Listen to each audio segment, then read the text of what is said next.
ನಮಸ್ತೆ. Sanjeevan Netralaya ayurvedic I ಹಾಸ್ಪಿಟಲ್ಗೆ ಸ್ವಾಗತ.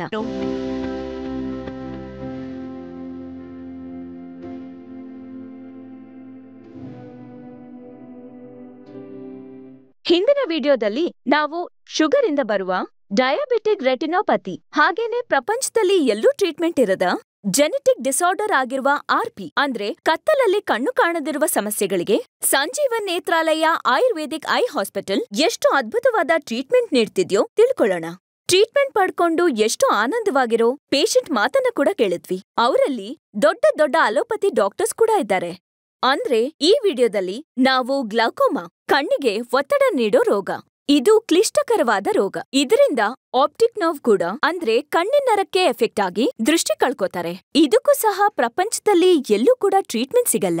ಶಾಕಿಂಗ್ ವಿಷಯ ಏನು ಅಂದ್ರೆ ಪ್ರಪಂಚದಲ್ಲಿ ದೃಷ್ಟಿ ಕಳೆದುಕೊಳ್ಳುತ್ತಿರುವ ವಿಷಯಗಳಲ್ಲಿ ಈ ಗ್ಲಾಕೋಮಾ 2ನೇ ಸ್ಥಾನದಲ್ಲಿದೆ. ಹಾಗಾದ್ರೆ ಗ್ಲಾಕೋಮಾದಿಂದ ಬರುವ ಕಣ್ಣಿನ ಸಮಸ್ಯೆಗಳು ಇಷ್ಟು ಡೇಂಜರ್ ಆಗಿರುವಾಗ ಇದಕ್ಕೆ ಟ್ರೀಟ್ಮೆಂಟ್ ಇಲ್ಲ ಅಂತಂದ್ರೇನು ಅಂತ ನಿಮ್ಗೆ ಆಶ್ಚರ್ಯ ಕೂಡ ಆಗಿರ್ಬೋದು. ಟ್ರೀಟ್ಮೆಂಟ್ ಇದೆ, ಆದ್ರೆ ಸಂಜೀವನ್ ನೇತ್ರಾಲಯ ಆಯುರ್ವೇದಿಕ್ ಐ ಹಾಸ್ಪಿಟಲ್ನಲ್ಲಿದೆ. ಗ್ಲಾಕೋಮಾಯಿಂದ ಬರುವ ಕಣ್ಣಿನ ಸಮಸ್ಯೆಗಳಿಗೆ ಎಷ್ಟೋ ಸಕ್ಸಸ್ಫುಲ್ ಆಗಿ ಟ್ರೀಟ್ಮೆಂಟ್ ಮಾಡಿ ಪೇಷಂಟ್ ಕಣ್ಣುಗಳಲ್ಲಿ ಆನಂದವನ್ನ ತುಂಬುತ್ತಿರೋ ಸಂಜೀವನ್ ನೇತ್ರಾಲಯ ಆಯುರ್ವೇದಿಕ್ ಐ ಹಾಸ್ಪಿಟಲ್ನ ಸ್ಥಾಪಕರು ವೈದ್ಯರತ್ನ ಅವಾರ್ಡಿ ಡಾಕ್ಟರ್ ಅಶೋಕ್ ಸೂರ್ಯವಂಶಿ ಅವರು. ಅವರು PhD masters in natural herbal medicine ಯುಕೆನಲ್ಲಿ ಮಾಡಿದ್ದಾರೆ. ಇನ್ನು ಅವರು ಕ್ವಾಲಿಫೈಡ್ ಹೋಮಿಯೋಪ್ಯಾಥ್ ಇನ್ UK. ಮತ್ತೆ ಡಾಕ್ಟರ್ ಶಿಲ್ಪಾ ಅವರು, ಡಾಕ್ಟರ್ ದಿವ್ಯಾ ಅವರು ರೆಟಿನಾ ಥೆರಪಿಯಲ್ಲಿ ತುಂಬಾ ಅನುಭವ ಪಡ್ಕೊಂಡಿದ್ದಾರೆ. ಇನ್ನು ಗ್ಲಾಕೋಮಾಯಿಂದ ಬರೋ ಸಮಸ್ಯೆಗಳು, ಅದರ ಟ್ರೀಟ್ಮೆಂಟ್ ವಿವರಗಳನ್ನ ಕೇಳಿ ತಿಳ್ಕೊಳ್ಳೋಣ. ನಮಸ್ತೆ ಡಾಕ್ಟರ್ ಸರ್. ಡಾಕ್ಟರ್ ಸರ್, ನಿಜಕ್ಕೂ ಈ ಗ್ಲಾಕೋಮಾ ಬಗ್ಗೆ ಮತ್ತೆ ಇದು ಯಾಕೆ ಬರುತ್ತೆ ಅಂತ ವಿವರವಾಗಿ ತಿಳಿಸ್ತೀರಾ? ಗ್ಲಾಕೋಮಾ, ಇದನ್ನ ಗ್ಲೂಕೋಮಾ ಸಮಸ್ಯೆ ಅಂತಾನೂ ಕರೀತಾರೆ. ಇದನ್ನ ಕನ್ನಡದಲ್ಲಿ ಜಲೀಯ ಸಮಸ್ಯೆ ಅಂತಾರೆ. ಜನರಲ್ ಆಗಿ ಪ್ರತಿಯೊಬ್ಬರ ಕಣ್ಣಲ್ಲೂ ಒಂದು ಜನರಲ್ ಪ್ರೆಷರ್ ಮೇಂಟೈನ್ ಆಗ್ತಾ ಇರುತ್ತೆ. ಅದನ್ನ ಇಂಟ್ರಾಕ್ಯುಲರ್ ಪ್ರೆಷರ್ ಅಂತ ಕರೀತಾರೆ. ಅದು 10 ರಿಂದ 20 mm Hg ಇರುತ್ತೆ.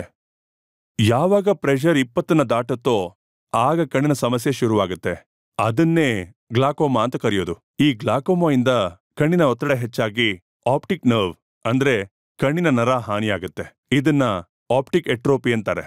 ಈ ಆಪ್ಟಿಕ್ ನರ್ವ್ ಹಾನಿಯಾಗ್ತಾ ಹೋದ್ರೆ ಪೇಷಂಟ್ ದೃಷ್ಟಿ ಕಡಿಮೆ ಆಗ್ತಾ ಹೋಗುತ್ತೆ. ಕೊನೆಗೆ ಕಂಪ್ಲೀಟ್ ಬ್ಲೈಂಡ್ನೆಸ್ ಬರೋ ಸಾಧ್ಯತೆ ಕೂಡ ಇರುತ್ತೆ. ಡಾಕ್ಟರ್ ದಿವ್ಯಾ ಅವರೇ, ಈ ಗ್ಲಾಕೋಮಾ ಬರೋದಕ್ಕೆ ಕಾರಣ ಆದ್ರೂ ಏನು? ಗ್ಲಾಕೋಮಾ ಅನ್ನೋದು ಒಂದು ಹೆರಿಡಿಟರಿ ಡಿಸೀಸ್. ಫ್ಯಾಮಿಲಿಯಲ್ಲಿ ಯಾರಿಗಾದ್ರೂ ಇದ್ರೆ ಬರಬಹುದು. ಇದು ಡಯಾಬಿಟಿಸ್ ಇಂದ, ಹೈಪರ್ ಟೆನ್ಷನ್ ಇಂದ, ಇನ್ನು ಕಣ್ಣಿಗೆ ಇಂಜುರಿ ಆದ್ರೂ ಕೂಡ ಬರಬಹುದು. ಹೈ ಮಯೋಪಿಯಾ ಪೇಷಂಟ್ ನಲ್ಲೂ ಬರಬಹುದು. ಇನ್ನು ಕಣ್ಣಿಗೆ ಪೋಸ್ಟ್ ಸರ್ಜರಿಯಿಂದಾನೂ ಬರಬಹುದು. ಕಣ್ಣಿಗೆ ಏನಾದ್ರೂ ಇನ್ಫೆಕ್ಷನ್ ಆದ್ರೂ ಕೂಡ ಬರಬಹುದು. ಸ್ಟೆರಾಯ್ಡ್ಸ್ ಹೆಚ್ಚಾಗಿ ಬಳಸೋದ್ರಿಂದನೂ ಕೂಡ ಬರಬಹುದು. ಇದನ್ನೇ ಸ್ಟೆರಾಯ್ಡ್ ಇಂಡ್ಯೂಸ್ಡ್ ಗ್ಲಾಕೋಮಾ ಅಂತಾರೆ. ಇನ್ನ ರೆಟಿನಾನಲ್ಲಿ ಬ್ಲಡ್ ವೆಸಲ್ಸ್ ಬ್ಲಾಕ್ ಆಗೋದ್ರಿಂದ ಕೂಡ ಬರಬಹುದು. ಡಾಕ್ಟರ್ ಶಿಲ್ಪಾ ಅವರೇ, ಇದ್ರ ಸಿಂಪ್ಟಮ್ಸ್ ಹೇಗಿರುತ್ತೆ ಅಂತ ಹೇಳ್ತೀರಾ? ಗ್ಲಾಕೋಮಾಗೆ ಮುಖ್ಯವಾದ ಸಿಂಪ್ಟಮ್ಸ್ ಅಂದ್ರೆ ಟನಲ್ ವಿಷನ್. ಟನಲ್ ವಿಷನ್ ಅಂದ್ರೆ ಒಂದು ಪೈಪಲ್ ನೋಡಿದ್ರೆ ಹೇಗಿರುತ್ತೋ ಹಾಗಿರುತ್ತೆ. ಸೆಂಟರ್ ಅಲ್ಲಿ ತುಂಬಾ ಕ್ಲಿಯರ್ ಆಗಿ ಕಾಣಿಸುತ್ತೆ, ಆದ್ರೆ ಸುತ್ತಮುತ್ತ ಸ್ವಲ್ಪನೂ ಕಾಣಿಸಲ್ಲ. ಇದರಿಂದಾಗಿ ಬ್ಲರ್ ವಿಷನ್, ಹೆಡ್ ಏಕ್, ಕಣ್ಣೋವು, ಲೈಟ್ಸ್ ನೋಡಿದ್ರೆ ಸುತ್ತ ಕಲರ್ ಸರ್ಕಲ್ ಕಾಣಿಸೋದು, ವಾಮಿಟಿಂಗ್, ನೋಶಿಯಾ, ಹಲವಾರು ಸಿಂಪ್ಟಮ್ಸ್ಗಳು ಕಾಣಿಸುತ್ತೆ. ಇದರಲ್ಲಿ ಯಾವ ಸಿಂಪ್ಟಮ್ಸ್ ಇದ್ರೂ ಯಾವುದೇ ಕಾರಣಕ್ಕೂ ನಿರ್ಲಕ್ಷ್ಯ ಮಾಡದೆ ಆದಷ್ಟು ಬೇಗ ಚಿಕಿತ್ಸೆ ತಗೋಬೇಕು. ಡಾಕ್ಟರ್ ದಿವ್ಯಾ ಅವರೇ, ಯಾವ ರೀತಿ ಟೆಸ್ಟ್ಗಳಿಂದ ಈ ಗ್ಲಾಕೋಮಾ ಇದೆ ಅಂತ ತಿಳಿಯುತ್ತೆ? ಇನಿಷಿಯಲ್ ಆಗಿ ಗೋನಿಯೋಸ್ಕೋಪಿ ಅಂತ ಮಾಡ್ತಾರೆ. ಇದರಿಂದ ಗ್ಲಾಕೋಮಾ ಓಪನ್ ಆಂಗಲ, ಕ್ಲೋಸ್ ಆಂಗಲ ಅಂತ ತಿಳಿಯುತ್ತೆ. ನಂತರ ಟ್ರೀಟ್ಮೆಂಟ್ ಶುರು ಮಾಡ್ತಾರೆ. ಗ್ಲಾಕೋಮಾ ಇಂದ ಆಪ್ಟಿಕ್ ಡಿಸ್ಕ್ ಎಷ್ಟು ಡ್ಯಾಮೇಜ್ ಆಗಿದೆ ಎಂದು ಅರ್ಥ ಮಾಡ್ಕೊಳ್ಳಲು OCT, RNFL ಮತ್ತು ONH ಟೆಸ್ಟ್ಗಳನ್ನ ಮಾಡ್ತಾರೆ. ಪೆರಿಮಿಟ್ರಿಯಿಂದ ವಿಜುವಲ್ ಫೀಲ್ಡ್ ಡಿಫರೆನ್ಸ್ ತಿಳ್ಕೋಬಹುದು. ಈ ಟೆಸ್ಟ್ ಮಾತ್ರ ಎವ್ರಿ 6 ಮಂತ್ಸ್ಗೆ ರಿಪೀಟ್ ಮಾಡಬೇಕು. ಡಾಕ್ಟರ್ ಅಶೋಕ್ ಅವರೇ, ಈ ಗ್ಲಾಕೋಮಾಗೆ ಎಲ್ಲೂ ಕೂಡ ಟ್ರೀಟ್ಮೆಂಟ್ ಇಲ್ಲ ಅಂತ ಹೇಳ್ತಾ ಇದ್ದಾರೆ.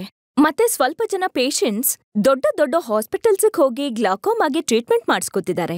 ಆದ್ರೂ ಕೂಡ ಕಣ್ಣಿನ ಸಮಸ್ಯೆ ಪರಿಹಾರ ಆಗ್ತಿಲ್ಲ ಅಂತಿದ್ದಾರೆ. ಅಷ್ಟಕ್ಕೂ ಈ ಕನ್ಫ್ಯೂಷನ್ ಏನಿರ್ಬೋದು? ಇಲ್ಲೇ ತುಂಬಾ ಜನ ತಪ್ಪು ಮಾಡ್ತಾ ಇರೋದು. ಗ್ಲಾಕೋಮಾ ಅಂದ್ರೆ ಕಣ್ಣಲ್ಲಿ ಹೆಚ್ಚಾಗುವಂತ ಪ್ರೆಷರ್. ಇದನ್ನ ಕಣ್ಣಿಗೆ ಡ್ರಾಪ್ಸ್ ಹಾಕೊಳ್ತಾ ಕಂಟ್ರೋಲ್ ಮಾಡ್ಕೋಬಹುದು. ಇದನ್ನ ನಾವು ಲೈಫ್ ಲಾಂಗ್ ಕಂಟ್ರೋಲ್ ಮಾಡ್ತಾನೆ ಇರಬೇಕು. ಹೇಗೆ BP ಇರೋಂಥವ್ರು ಪ್ರತಿದಿನ ಔಷಧಿ ತಗೊಳ್ತಾರಲ್ಲ ಹಾಗೆ. ಆ ಪ್ರೆಷರ್ ಕಂಟ್ರೋಲ್ನಲ್ಲಿಲ್ಲ ಅಂದ್ರೆ ಪ್ರೆಷರ್ ಹೆಚ್ಚಾಗಿ ಕಣ್ಣಿನ ನರದ ಮೇಲೆ ಒತ್ತಡ ಹೆಚ್ಚಾಗಿ ದೃಷ್ಟಿ ಮಂದವಾಗುತ್ತೆ. ಅದನ್ನ ನಿರ್ಲಕ್ಷ್ಯ ಮಾಡಿದ್ರೆ ದೃಷ್ಟಿ ಹೋಗೋ ಸಾಧ್ಯತೆ ಬಹಳ ಹೆಚ್ಚು. ಪ್ರೆಷರ್ನ ಕಂಟ್ರೋಲ್ನಲ್ಲಿಡೋಕೆ ಅಂತಾನೆ ಔಷಧಿಗಳು ತುಂಬಾ ಇದೆ. ಆದ್ರೆ ಮಂದವಾಗಿರೋ ದೃಷ್ಟಿನ ಸರಿಪಡಿಸೋದಕ್ಕೆ ಈ ಪ್ರಪಂಚದಲ್ಲಿ ಟ್ರೀಟ್ಮೆಂಟ್ ಅನ್ನೋದೇ ಇಲ್ಲ. ನಮ್ ಸಂಜೀವನ್ ನೇತ್ರಾಲಯದಲ್ಲಿ ಈ ಸಮಸ್ಯೆಗೆ 25 ವರ್ಷಗಳಿಂದ ಸಮರ್ಥವಾದ ಟ್ರೀಟ್ಮೆಂಟ್ ಮಾಡ್ತಾ ಇದೀವಿ. ಅಂದ್ರೆ ನೀವು ಗ್ಲಾಕೋಮಾಯಿಂದ ಬರೋ ಕಣ್ಣಿನ ನರದ ಸಮಸ್ಯೆಗೆ ಟ್ರೀಟ್ಮೆಂಟ್ ಮಾಡ್ತಿದ್ದೀರಾ? ಹಾಗಿದ್ರೆ ಶಿಲ್ಪಾ ಅವ್ರೆ, ಈ ಕಣ್ಣಿನ ನರದ ಸಮಸ್ಯೆ ಬರೀ ಗ್ಲಾಕೋಮಾಯಿಂದ ಮಾತ್ರ ಬರುತ್ತೆ ಅಂತ ಹೇಳ್ತೀರಾ? ಹಾಗಲ್ಲ, ಈ ಕಣ್ಣಿನರ ಸಮಸ್ಯೆ ಬರೀ ಗ್ಲಾಕೋಮಾಯಿಂದ ಅಷ್ಟೇ ಅಲ್ಲ, ಬೇರೆ ಕಾಯಿಲೆಗಳಿಂದನೂ ಬರುತ್ತೆ. ಹೇಗೆ optic neuropathy, optic neuritis, ಪ್ಯಾಪಲೋಡಿಮಾ, AION ಇದೆಲ್ಲದ್ರಿಂದನೂ ಕಣ್ಣಿನ ಸಮಸ್ಯೆಗೆ ಒಳಗಾಗತ್ತೆ. ಕಣ್ಣಿನರ ಸಮಸ್ಯೆಗೆ ಯಾವುದೇ ಕಾರಣವಾದ್ರೂ ಕೂಡ ನಮ್ ಸಂಜೀವ ನೇತ್ರಾಲಯದಲ್ಲಿ ಅದಕ್ಕೆ ಸಕ್ಸಸ್ಫುಲ್ ಆಗಿ ಟ್ರೀಟ್ಮೆಂಟ್ ಕೊಡ್ತಿದೀವಿ. ಸರ್, ನಿಮ್ ಹತ್ರ ಜನರಲ್ ಪೇಷಂಟ್ಸ್ ಅಷ್ಟೇ ಅಲ್ದೆ ದೊಡ್ಡ ದೊಡ್ಡ ಅಲೋಪತಿ ಡಾಕ್ಟರ್ಸ್ ಕೂಡ ಬಂದು ಟ್ರೀಟ್ಮೆಂಟ್ ತಗೊಳ್ತಿದ್ದಾರೆ ಅಂತ ಹಿಂದಿನ ವಿಡಿಯೋದಲ್ಲಿ ಕೂಡ ಹೇಳಿದಿರಾ. ಹಾಗೆ ಅವರು ಕೂಡ ಥ್ಯಾಂಕ್ಸ್ ಹೇಳ್ತಾ ಮೇಲ್ ಮಾಡಿದ್ದಾರೆ. ಈಗ ದೊಡ್ಡ ಅಲೋಪತಿ ಡಾಕ್ಟರ್ ಗ್ಲಾಕೋಮಾಯಿಂದ ಬರುವ ಕಣ್ಣಿನ ನರದ ಸಮಸ್ಯೆಯಿಂದ ಬಳಲ್ತಿರೋ ದೃಷ್ಟಿ ಮಂದ ಆಗಿರೋಂತವ್ರು ಬಂದು ನಿಮ್ ಹತ್ರ ಟ್ರೀಟ್ಮೆಂಟ್ ತಗೊಂಡ್ ಹೋಗಿದ್ದಾರೆ ಅಂತ ತಿಳಿತು. ಆ ವಿವರಗಳನ್ನ ಕೊಡ್ತೀರಾ? ಹಾ, ಹೌದು. ಅವರು ತುಂಬಾ senior doctor, MBBS MD physician. ಅವ್ರ ಮಗನೂ ಕೂಡ ಡಾಕ್ಟ್ರೇ, ದೊಡ್ಡ ಕಾರ್ಪೊರೇಟ್ ಹಾಸ್ಪಿಟಲ್ನಲ್ಲಿ ICU ಸ್ಪೆಷಲಿಸ್ಟ್. ಆದ್ರೆ ಅವ್ರಿಗೆ ಗ್ಲಾಕೋಮಾಯಿಂದ ಕಣ್ಣಿನ ಪ್ರೆಷರ್ ಹೆಚ್ಚಾಗಿ ಕಣ್ಣಿನ ನರಕ್ ತೊಂದರೆ ಆಗಿ ದೃಷ್ಟಿ ಬಹಳ ಮಂದವಾಗಿತ್ತು. ಯಾವ ಕೆಲ್ಸಾನೂ ಮಾಡ್ಕೊಳಕ್ ಆಗ್ತಿರ್ಲಿಲ್ಲ. ಹಾಗಾಗಿ 40 ವರ್ಷಗಳಿಂದ ಮಾಡ್ತಾ ಇದ್ದ ಪ್ರಾಕ್ಟೀಸ್ನ ನಿಲ್ಸ್ಬೇಕಾಗ್ ಬಂತು. ಏನ್ ಮಾಡ್ಬೇಕು ಅಂತ ಗೊತ್ತಾಗ್ತಿದ್ದ ಪರಿಸ್ಥಿತಿನಲ್ಲಿ ಒಬ್ಬ ದೊಡ್ಡ ಕಣ್ಣಿನ ಡಾಕ್ಟರ್ನ ಭೇಟಿ ಮಾಡಿದ್ರು. ಅವರು ಕಣ್ಣಿನ ಪ್ರೆಷರ್ನ ಮೇಂಟೈನ್ ಮಾಡ್ಬೋದೇ ಹೊರತು ಹೋದ ದೃಷ್ಟಿ ಮತ್ತೆ ಬರೋದಿಲ್ಲ ಅಂತ, ಪ್ರಪಂಚದಲ್ಲಿ ಇದಕ್ಕೆ ಯಾವುದೇ ಸೊಲ್ಯೂಷನ್ ಇಲ್ಲ ಅಂತಾನೂ ಹೇಳಿದ್ರು. ಅದರಿಂದಾಗಿ ಅವ್ರು ಅದೆಷ್ಟೋ ನಿರಾಸೆಗೊಳಗಾದ್ರು. ಮನೆಯಲ್ಲಿ 2 ಅಲೋಪತಿ ಡಾಕ್ಟರ್ಸ್ ಇದ್ರೂ ಕೂಡ ದೃಷ್ಟಿನ ಸರಿ ಮಾಡ್ಕೊಳಕ್ಕಾಗ್ತಿಲ್ಲ ಅಂತ ಬೇಜಾರ್ ಮಾಡ್ಕೊಂಡ್ರು. ಆಗ ಅವ್ರ ಮಗನ ಕೊಲಿಗಾಗಿರೋ ಇನ್ನೊಬ್ಬ ಡಾಕ್ಟರ್, ಅವರು ಕೂಡ MD ಡಯಾಬೆಟಾಲಜಿಸ್ಟ್, ಅವರು ನಮ್ಮ ಸಂಜೀವನ್ ನೇತ್ರಾಲಯದ ಬಗ್ಗೆ ಹೇಳಿ ಕಳಿಸಿದ್ರು. ಆ ಟೈಮಲ್ಲಿ ಅವರ ದೃಷ್ಟಿ ತುಂಬಾನೇ ಮಂದವಾಗಿತ್ತು. ಓದೋದಕ್ಕೂ ಆಗ್ತಾ ಇರ್ಲಿಲ್ಲ. ಮುಖವನ್ ಕೂಡ ಗುರ್ತು ಹಿಡಿಯಕ್ಕಾಗ್ದಿರೋಂಥ ಸ್ಟೇಜಲ್ಲಿದ್ರು. ಅಂತ ಕಂಡೀಷನ್ನಲ್ಲಿ ನಾವು ಕೂಡಲೇ ಟ್ರೀಟ್ಮೆಂಟ್ನ ಶುರು ಮಾಡಿದ್ವಿ. ನಮ್ಮ ಟ್ರೀಟ್ಮೆಂಟಿಂದಾಗಿ 4 ತಿಂಗಳಲ್ಲಿ ಅವ್ರ ಕಣ್ಣಿನ ದೃಷ್ಟಿ ಬಹಳಷ್ಟು ಸುಧಾರಿಸ್ಕೊಳ್ತು. ಪ್ರೆಸೆಂಟ್ಲಿ ಅವರು ನ್ಯೂಸ್ ಪೇಪರ್ ಕೂಡ ಓದ್ತಾ ಇದ್ದಾರೆ. ಈಗ ಅವರ ದೃಷ್ಟಿ ಪೂರ್ತಿಯಾಗಿ ಸರಿ ಹೋಗಿ ಪ್ರಾಕ್ಟೀಸ್ ಕೂಡ ಶುರು ಮಾಡಿದ್ದಾರೆ. ಅಂದ್ರೆ ಡಾಕ್ಟರ್ ಸರ್, ಇದ್ರಲ್ಲಿ 4 ಜನ ಅಲೋಪತಿ ಡಾಕ್ಟರ್ಸ್ ಇನ್ವಾಲ್ವ್ ಆಗಿದ್ದಾರೆ ಅಂತಾಯ್ತು? ಹೌದು ಸುಷ್ಮಾ. ಆ ಸೀನಿಯರ್ ಡಾಕ್ಟರ್ ಅವ್ರ ಮಗ, ಅಂದ್ರೆ ICU ಸ್ಪೆಷಲಿಸ್ಟ್, ಅವ್ರು ನಮ್ಗೆ ಥ್ಯಾಂಕ್ಸ್ ಮೇಲ್ ಕಳಿಸಿದ್ದಾರೆ. ಅದನ್ನ ನಾವೀಗ ನೋಡೋಣ.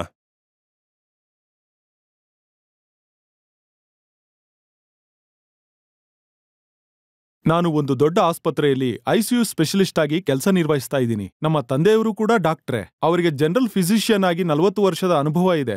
8 ವರ್ಷಗಳಿಂದ ಗ್ಲಾಕೋಮಾಯಿಂದಾಗಿ ದಿನದಿನಕ್ಕೂ ದೃಷ್ಟಿ ಮಂದವಾಗಿ ಅವರ ಡೈಲಿ ಕನ್ಸಲ್ಟೇಷನ್ ಅನ್ನು ಕೂಡ ನಿಲ್ಲಿಸಬೇಕಾಯ್ತು. ಗೊತ್ತಿರೋ ಕಣ್ಣಿನ ಡಾಕ್ಟರ್ನ ನೋಡಿದಾಗ ಅವರು ಹೇಳಿದ ಹಾಗೆ ಗ್ಲಾಕೋಮಾ ಸಮಸ್ಯೆಗೆ ಕಣ್ಣಿಗೆ ಡ್ರಾಪ್ಸ್ ಹಾಕಿಸ್ಕೊಂಡ್ರು ಕೂಡ ಸಮಸ್ಯೆ ಹಾಗೇ ಉಳೀತು. ಕೊನೆಗದು ಗ್ಲಾಕೋಮಾಯಿಂದ ಬಂದಿರೋ ಆಪ್ಟಿಕ್ ನ್ಯೂರೋಪತಿ ಎಂದು ತಿಳಿದ್ಬಂತು. ನಾನು ಡಾಕ್ಟರ್ ಆಗಿದ್ರೂ ಕೂಡ ನಮ್ಮ ತಂದೆಯವರ ಸಮಸ್ಯೆಗೆ ಪರಿಹಾರ ಹುಡ್ಕಕ್ ಸಾಧ್ಯ ಆಗ್ಲಿಲ್ಲ ಅಂತ ತುಂಬಾ ಬೇಸರ ಆಯ್ತು. ಒಂದು ದಿನ ಡಯಾಬೆಟಾಲಜಿಸ್ಟ್ ಆಗಿರುವ ನನ್ನ ಕೊಲೀಗ್ ಸಹಾಯದಿಂದ ಸಂಜೀವನ್ ನೇತ್ರಾಲಯದ ಬಗ್ಗೆ ತಿಳ್ಕೊಂಡೆ. ತಕ್ಷಣ ಹೋಗಿ ಸಂಜೀವನ್ ನೇತ್ರಾಲಯದಲ್ಲಿ ಸಂಪರ್ಕಿಸ್ದೆ. ಅವರು ಆಯುರ್ವೇದಿಕ್ ಟ್ರೀಟ್ಮೆಂಟ್ ಶುರು ಮಾಡಿದ 4 ತಿಂಗಳಲ್ಲಿ ನಮ್ಮ ತಂದೆಯವರ ಕಣ್ಣಿನ ದೃಷ್ಟಿಯಲ್ಲಿ ಒಳ್ಳೆಯ ರಿಸಲ್ಟ್ ಕಾಣಿಸ್ತು. ಮಂದವಾಗಿದ್ದ ದೃಷ್ಟಿ ರಿಕವರ್ ಆಯಿತು. ಮಂದವಾಗಿದ್ದ ದೃಷ್ಟಿಯಿಂದ ಅಕ್ಷರಗಳನ್ನು ಓದುವ ಹಂತದವರೆಗೂ ಬಂದು ತಲುಪಿತು. ನಮ್ಮ ತಂದೆಯವರು ಆಪ್ಟಿಕ್ ನ್ಯೂರೋಪತಿ ಸಮಸ್ಯೆಯಿಂದ ಹೊರಗ್ ಬಂದ್ರು. ಅದಾದ ನಂತರ ನನಗೂ ಸಹ ಅರ್ಲಿ ಗ್ಲಾಕೋಮಾ ಬಂದಿರುವುದನ್ನು ಗಮನಿಸಿ ತಕ್ಷಣ ಸಂಜೀವನ್ ನೇತ್ರಾಲಯಕ್ಕೆ ಹೋದೆ. ಮುಂಜಾಗ್ರತೆಯಾಗಿ ಆಪ್ಟಿಕ್ ನರಗಳನ್ನು ಬಲಪಡಿಸಲು ಅವರು ಕೊಟ್ಟ ಆಯುರ್ವೇದಿಕ್ ಮೆಡಿಸಿನ್ ಅನ್ನು ಬಳಸ್ತಾ ಇದ್ದೀನಿ. ತುಂಬಾ ಚೆನ್ನಾಗಿದೆ ಸರ್, ರಿಯಲಿ ಗ್ರೇಟ್. ನೋಡಿದ್ರಲ್ವಾ, ಗ್ಲಾಕೋಮನ ನಿರ್ಲಕ್ಷಿಸಿದ್ರೆ ಕಣ್ಣಿನ ನರ ಎಫೆಕ್ಟ್ ಆಗಿ ಆಪ್ಟಿಕ್ ಎಟ್ರೋಫಿ ಬರುತ್ತೆ. ಅದರಿಂದಾಗಿ ಪೂರ್ತಿಯಾಗಿ ದೃಷ್ಟಿ ಕಳ್ಕೋತೀವಿ ಅಂತ ತಿಳ್ಕೊಂಡ್ವಿ. ಮಂದವಾದ ದೃಷ್ಟಿಯನ್ನು ಸಂಜೀವನ್ ನೇತ್ರಾಲಯ ಎಷ್ಟು ಸಮರ್ಥವಾಗಿ ಟ್ರೀಟ್ಮೆಂಟ್ ನೀಡುತ್ತೆ ಅಂತ ಕೂಡ ನಾವ್ ತಿಳ್ಕೊಂಡ್ವಿ. ಹಾಗಾಗಿ ವಿದೇಶಗಳಿಂದ ಕೂಡ ಎಷ್ಟೋ ಜನ ಸಂಜೀವನ್ ನೇತ್ರಾಲಯ ಆಯುರ್ವೇದಿಕ್ ಐ ಹಾಸ್ಪಿಟಲ್ಗೆ ಬಂದು ಟ್ರೀಟ್ಮೆಂಟ್ ಅನ್ನ ತಗೋತಿದ್ದಾರೆ. ಇನ್ನು ನೆಕ್ಸ್ಟ್ ವಿಡಿಯೋದಲ್ಲಿ ಏಜ್ ರಿಲೇಟೆಡ್ ಮ್ಯಾಕ್ಯುಲರ್ ಡಿಜನರೇಷನ್ ಅಂದ್ರೆ ವಯಸ್ಸಾದಾಗ ಬರೋ ಸಮಸ್ಯೆ, ಇದನ್ನ ARMD ಅಂತಾರೆ, AMD ಅಂತಾನೂ ಹೇಳ್ತಾರೆ. ಇದಕ್ಕೆ ಕೂಡ ಒಬ್ರು ದೊಡ್ಡ allopathy doctor MD, leading paediatrician, neonatologist, ಇನ್ನು ಫೆಲೋಶಿಪ್ ಇನ್ ನಿಯೋನಟಾಲಜಿ USA. ಅವರು ಕೂಡ ARMD ಇಂದ ತುಂಬಾ ಕಷ್ಟಗಳನ್ನ ಅನುಭವಿಸಿ ಡೈಲಿ ಪೇಷಂಟ್ಸ್ ನ ನೋಡಲಾಗದ ಪರಿಸ್ಥಿತಿಗೆ ಬಂದ್ರು. 2 ಕಣ್ಣಿಗೂ ಇಂಜೆಕ್ಷನ್ಸ್ ತಗೊಂಡ್ರು ಕೂಡ ಗುಣವಾಗದ ಕಾರಣದಿಂದ ಅವರ ಕಸಿನ್ ಮೂಲಕ Sanjeevan Netralaya ayurvedic I hospital ಬಗ್ಗೆ ತಿಳ್ಕೊಂಡು ಅಲ್ಲಿಗೆ ಬಂದು ಟ್ರೀಟ್ಮೆಂಟ್ ತಗೊಂಡಂತ ವಿವರಗಳನ್ನ ನೆಕ್ಸ್ಟ್ ವಿಡಿಯೋದಲ್ಲಿ ನೋಡೋಣ.